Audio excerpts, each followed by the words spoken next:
ഇന്നത്തെ വീഡിയോയിലേക്ക് എല്ലാവർക്കും സ്വാഗതം. ഇന്ന് മലബാർ സ്പെഷ്യലായ ഒരു കള്ളപ്പത്തിൻ്റെ റെസിപ്പിയാണ് ഞാൻ പരിചയപ്പെടുത്തുന്നത്. കള്ളപ്പം എന്ന് പറയുമെങ്കിലും കള്ളില്ലാത്തത് കൊണ്ട് ഇപ്പോൾ ഈസ്റ്റ് ഇട്ടാണ് ഈ അപ്പത്തിൻ്റെ മാവ് പുളിപ്പിക്കുന്നത്. കള്ള് ഉപയോഗിക്കുമ്പോഴാണ് ഇതിന് ഒറിജിനൽ ടേസ്റ്റ് കിട്ടുന്നത്. ക്രിസ്മസ്, ന്യൂ ഇയർ, ഈസ്റ്റർ അങ്ങനെയുള്ള വിശേഷ ദിവസങ്ങളിൽ നമുക്ക് നോൺ വെജ് ഐറ്റത്തിൻ്റെയൊക്കെ കൂടെ കഴിക്കാൻ നല്ലൊരു അപ്പമാണിത്. ഇനി ഇതിൻ്റെ റെസിപ്പി പരിചയപ്പെടാം.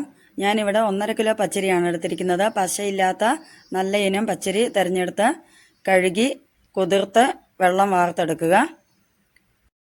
ഒരു 8 മണിക്കൂറൊക്കെ കുതിർത്ത് വെച്ചാൽ അത്രയും നല്ലതാണ്. ഒരു വലിയ തേങ്ങ ചിരകിയത്, 100 ഗ്രാം ചുവന്നുള്ളി, 3 ടീസ്പൂൺ നല്ല ജീരകം, ഇത്രയൊന്ന് എടുത്ത് വയ്ക്കണം ആദ്യം.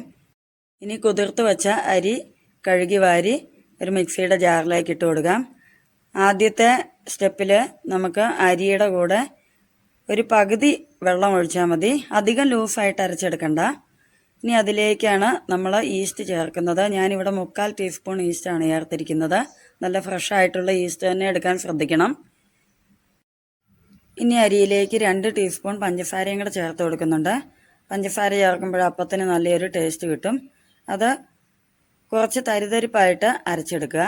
ഇനി അടുത്ത സെക്ഷന് അരി ഇടുമ്പോൾ അതിലേക്ക് നമ്മൾ ഒരു പകുതിയോളം വെള്ളം ഒഴിച്ചെടുക്കാം. അരയ്ക്കാൻ ഒത്തിരി ബുദ്ധിമുട്ടില്ലാത്ത രീതിയിൽ നമുക്ക് അരച്ചെടുക്കണം. അതും തരിതരിപ്പായിട്ട് അരച്ച ശേഷം അതിൽ നിന്ന് കുറച്ച് മാറ്റി വയ്ക്കണം. നമുക്ക് കപ്പി കാച്ചിയെടുക്കുന്നതിന് വേണ്ടിയാണിത്. ചോറൊക്കെ അരച്ചാണെങ്കിലും ഉണ്ടാക്കാം. നമ്മൾ ട്രഡീഷണൽ ആയിട്ട് ഉണ്ടാക്കുമ്പോൾ ഈ മാവ് കുറുക്കി കപ്പി കാച്ചി എടുത്തിട്ടാണ് ഈ അപ്പം ഉണ്ടാക്കുന്നത്. തരിതരിപ്പായിട്ട് അരച്ചതിൽ നിന്നൊരു 1.25 കപ്പ് മാവ് ഒരു ചെരുവത്തിലേക്ക് മാറ്റിയിട്ടുണ്ട്. അതിലേക്ക് വെള്ളം ഒഴിച്ച് പാല് പോലെ നമ്മൾ ലൂസാക്കി എടുക്കണം. ഇനി ഒരു സ്റ്റവിൽ വെച്ച് മീഡിയം ഫ്ലെയിമിൽ വെച്ച് ഇളക്കി കൊടുത്തുകൊണ്ടിരിക്കണം. അടിവശം വെള്ളം ചൂടായി വരുമ്പോൾ പെട്ടെന്ന് ആ മാവ് കട്ട കെട്ടി വരാൻ സാധ്യതയുണ്ട്. മാവ് കുറുകി തുടങ്ങുമ്പോൾ ലോ ഫ്ലെയിമിലേക്ക് ആക്കി വെക്കണം. കട്ടകളൊക്കെ ഉണ്ടെങ്കിൽ ആ തവി കൊണ്ട് ചെറുതായിട്ടൊന്ന് ഉടച്ചു കൊടുക്കണം. ഒത്തിരി ടൈറ്റായിട്ട് വരാത്ത രീതിയിൽ നമ്മൾ വെള്ളമൊഴിച്ച് ഈ മാവ് കുറുക്കിയെടുക്കണം. അതിനുശേഷം ഒന്ന് നന്നായിട്ട് തണുത്ത് വരാൻ വേണ്ടി വെയിറ്റ് ചെയ്യണം. ഇനി ഇതിൻ്റെ പ്രധാന ചേരുവയായ തേങ്ങയും ചുവന്നുള്ളിയും നല്ല ജീരകവും കൂടെ ഒന്ന് ഒതുക്കിയെടുക്കണം. അതിലേക്ക് വെള്ളം ചേർക്കേണ്ട ആവശ്യമില്ല. തരിതരിപ്പായിട്ട് നന്നായിട്ടൊന്ന് ഒതുക്കിയെടുത്തതും കൂടെ ഈ അരിമാവിലേക്ക് ചേർത്ത് കൊടുക്കാം. ഈ പരുവത്തിലൊന്ന് അരിഞ്ഞു കിട്ടിയാൽ മതി. ഇനി നമ്മൾ തണുക്കാൻ വെച്ച കപ്പി കാച്ചിയ ആ അരിമാവ് എടുത്ത് അല്പം വെള്ളവും കൂടെ ചേർത്ത് നല്ല സോഫ്റ്റായിട്ടൊന്ന് അരച്ചെടുക്കണം. അതിൽ കട്ടകളൊക്കെ കാണും. അതൊന്ന് ഉടഞ്ഞു കിട്ടുന്നതിന് വേണ്ടിയാണ് ഇത് അരച്ച് ചേർക്കുന്നത്. എങ്കിലേ നല്ല സോഫ്റ്റായിട്ടുള്ള അപ്പം നമുക്ക് കിട്ടുകയുള്ളൂ. ഇനി ഈ അപ്പത്തിൻ്റെ മാവ് നന്നായിട്ട് ഇളക്കി യോജിപ്പിച്ച ശേഷം പുളിക്കുന്നതിന് വേണ്ടി നമുക്ക് വെയിറ്റ് ചെയ്യണം. സാധാരണ ഒരു 8 മണിക്കൂറൊക്കെ വെച്ചാൽ ഇത് നന്നായിട്ട് പുളിച്ച് പൊന്തി നല്ല കറക്റ്റ് പരുവത്തിൽ വരും. പിന്നെ തണുപ്പ് കൂടുതലുള്ള സ്ഥലങ്ങളിൽ 10-12 മണിക്കൂർ വരെയൊക്കെ ചിലപ്പം വെയിറ്റ് ചെയ്യേണ്ടതായിട്ട് വരും. ഒത്തിരി തണുപ്പുള്ള സ്ഥലങ്ങളാണ് പുളിച്ച് കിട്ടാൻ താമസമുണ്ടെന്ന് തോന്നിയാൽ ചൂടുവെള്ളത്തിൽ ഈ മാവുള്ള പാത്രം നമുക്ക് ഇറക്കി വെച്ചാലും പുളിച്ച് പൊന്തി കിട്ടും. ഇത് 8 മണിക്കൂർ കൊണ്ട് തന്നെ നന്നായിട്ട് പുളിച്ച് കിട്ടിയിട്ടുണ്ട് ഈ മാവ്. ഇനി അതിലേക്ക് ആവശ്യത്തിന് ഉപ്പും കൂടെ ചേർത്തിട്ട് നന്നായിട്ട് ഇളക്കി യോജിപ്പിക്കണം. നല്ല കറക്റ്റ് പരുവത്തിൽ കിട്ടിയിട്ടുണ്ട്.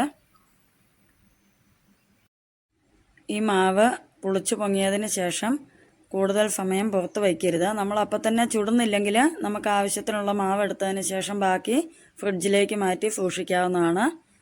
ഫ്രിഡ്ജിൽ വച്ച ശേഷം ഇത് ചുട്ടെടുക്കുമ്പോൾ ഈ അപ്പം കൂടുതൽ സോഫ്റ്റായിട്ട് കിട്ടും.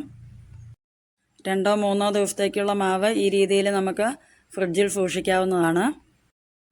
ഇനി ഒരു പാൻ ചൂടായതിന് ശേഷം ഇതേപോലെ ഓരോ തവി മാവ് നമുക്കതിലേക്ക് ഒഴിച്ച് എയർ ബബിൾസ് വന്നു കഴിയുമ്പോൾ നമുക്കത് മറിച്ചിട്ട് വേവിച്ചെടുക്കാം. ഇത് മൂടി വെച്ചല്ല ഈ അപ്പം വേവിക്കേണ്ടത്, തിരിച്ചും മറിച്ച് വിട്ട് ചുട്ടെടുക്കുകയാണ് ചെയ്യുന്നത്. നോൺ സ്റ്റിക്ക് പാനായതുകൊണ്ട് ഇതിലേക്ക് എണ്ണയൊന്നും തൂത്തെടുക്കേണ്ട ആവശ്യമില്ല. വേറെ ദോശക്കല്ലൊക്കെ ആണെങ്കിൽ ഒരല്പം നല്ലെണ്ണ തടവി കൊടുത്തതിന് ശേഷം ഈ അപ്പം ചുട്ടെടുക്കുക. അപ്പോൾ ഒരു ഗോൾഡൻ കളർ കിട്ടുകയും ചെയ്യും. ഓരോന്നായിട്ട് തിരിച്ചു മറിച്ച് വിട്ട് അപ്പം എല്ലാം ചുട്ടെടുത്തിട്ടുണ്ട്. ഈസ്റ്റർ, ക്രിസ്മസ് പോലെയൊക്കെയുള്ള വിശേഷ ദിവസങ്ങളിൽ പ്രത്യേകിച്ച് നസ്രാണികളൊക്കെ ഉണ്ടാക്കാറുള്ള ഒരു അപ്പമാണിത്. വീഡിയോ ഇഷ്ടപ്പെട്ടെങ്കിൽ ചാനൽ സബ്സ്ക്രൈബ് ചെയ്യാൻ മറക്കരുത്. ലൈക്കും കമൻറ്റും ഷെയറും ഒക്കെ ചെയ്യുക. അടുത്ത നല്ലൊരു റെസിപ്പിയുമായി വീണ്ടും കാണാം. താങ്ക്